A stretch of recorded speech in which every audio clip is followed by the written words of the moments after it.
We interrupt your regularly scheduled brainwashing with a dose of reality from CNS Dispatch. CNS. Citizens, not servants.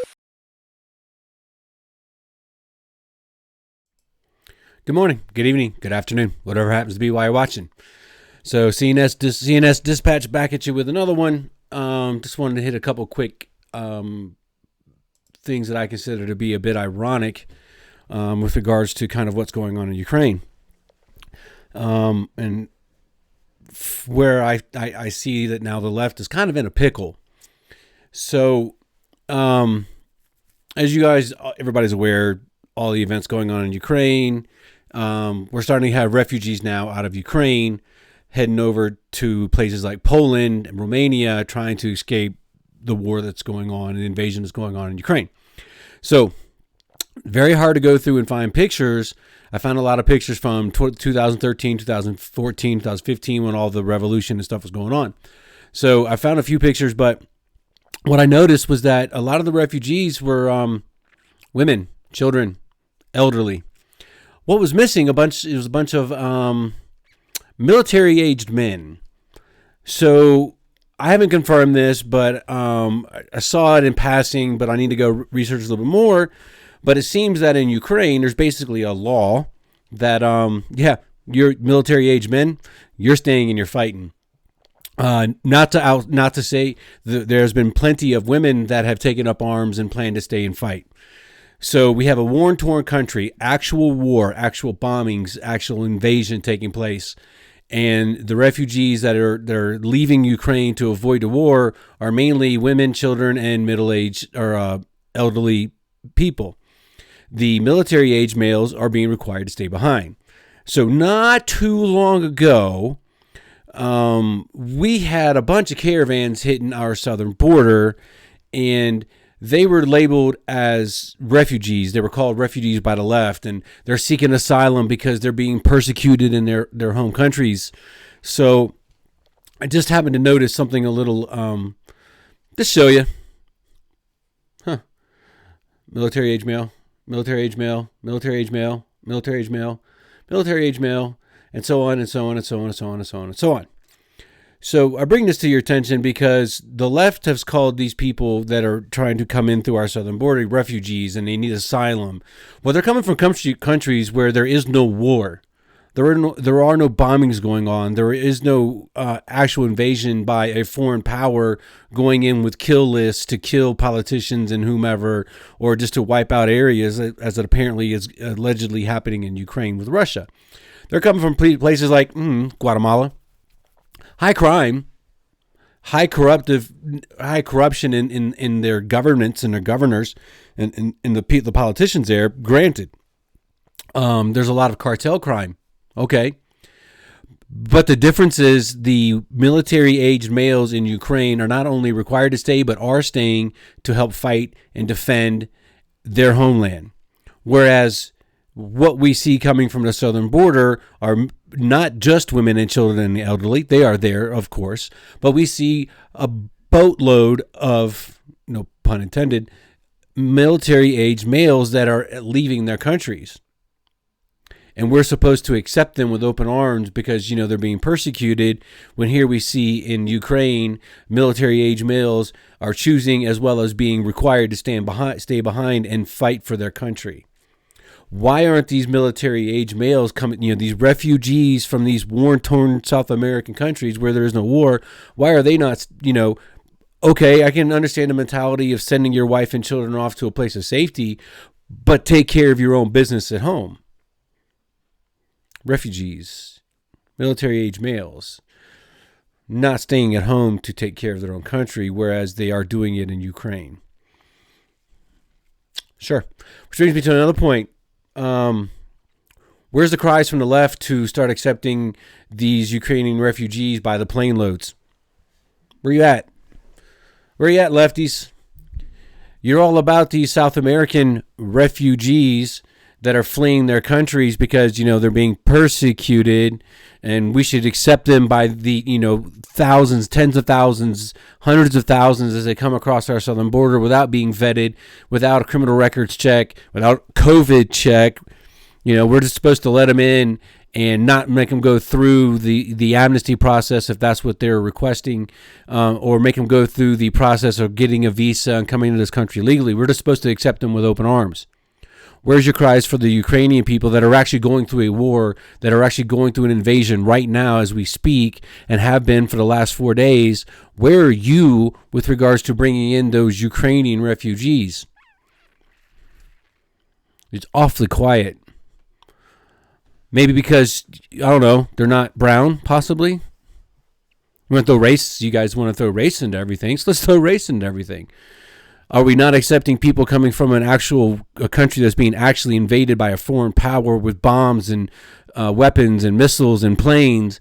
We're not supposed to accept them in because they're not brown? Is that what it is? Are you that racist? Where these white people are just supposed to go somewhere off and die?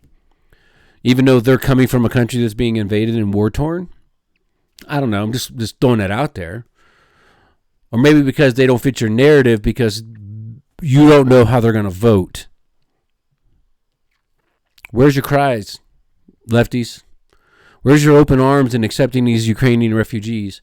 Oh, you can put the thoughts and prayer thing on your Facebook or whatever social media page. You can put the "We Stand with Ukraine" flag banner around your avatar and profile picture. That does what it does, so much for people. We know you don't pray for them. You took God out of everything. But where's your open arms acceptance? Where's your calls and pleas and begs for us to just blindly accept these refugees from Ukraine, which are actual refugees, by the way? Their home country is being invaded by a foreign country. Where you at? Awfully quiet. I'm getting crickets. So here's another pickle for the left. So I'm going to show you a video clip here in just a second, but I'm going to show you the pickle that the left is in. So according to all reports, the Russian police are breaking up protesters in Moscow. So let me just run this through for you real quick. Just about a minute long.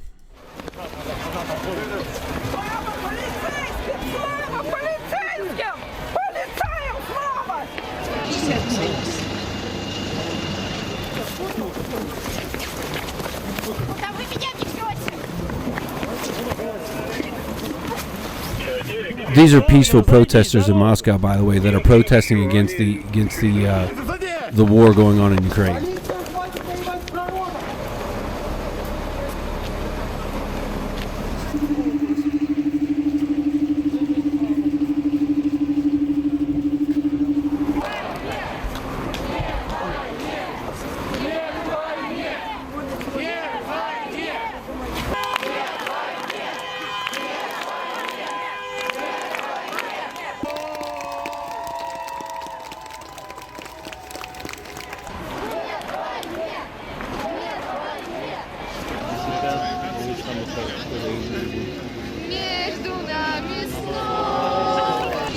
Oh, look, it's kind of like they're singing and dancing. All the thing missing is the bouncy houses.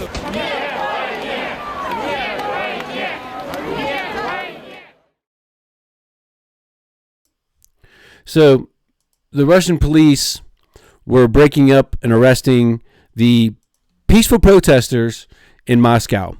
So this is making the news rounds, but not quite like, these other protesters that we just recently saw. So let's just take a look at this.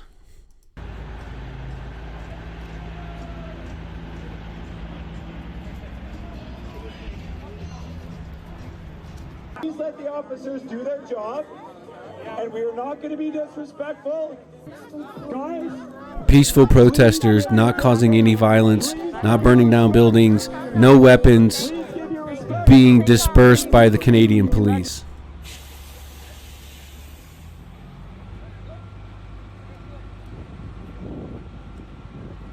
We are being safe. I'm begging you, man. I gotta get this back up. Look at this. Come around the back and I'll explain. Taking them away, pushing them away, taking them to jail, arresting them, seizing their accounts. Tell the truth, you guys. Trust the truth. Yeah, tell the truth. Trust the truth. So you basically get the idea. So here we have in Canada, that you guys have all heard about the truckers and the protest that happened in Ottawa. They were there peacefully, no burning down buildings, picking up their own trash, no violence. There was a disruption of services and people were a little inconvenienced, understood, but there was no violence. Same as what was going on in Russia with those protesters you saw. They're protesting the current war in Ukraine. The left was all about these protesters in Canada. They were about them being arrested and dispersed and thrown in jail and throw away the key. Just like they were comparing them. The left was comparing these protesters in Canada to the insurrectionists that took it from January 6th. They needed to be prosecuted, jailed. They called them terrorists. They called them white supremacists. All this other shit, right?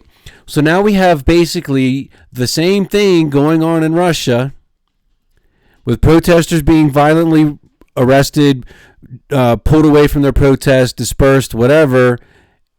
The left is oddly quiet. What a pickle for the left. On one hand, they're all about the removing the protesters and having them arrested for what's going on in Canada, calling them terrorists and all this other stuff because these guys were inconveniencing the city of Ottawa for 3 weeks because they were protesting what they considered to be human rights violations and protesting for body sovereignty to get rid of all the COVID-19 mandates. But they're terrorists, right? Well, now on this other hand, we have the protesters in Moscow being treated basically the same by the Russian police for peacefully protesting a war. Which side does the left take? Do they take the side of the peaceful protests, which then makes them look like hypocrites because they were taking the police side against the Canadian protesters? Or do they take the side of the Russian police, which also make them look like hypocrites because now what do they do? What do they do? Anyway, just thought I'd do a quick one and throw it out there for you. Hope you enjoyed. Hope you have a good rest of your day. Take care.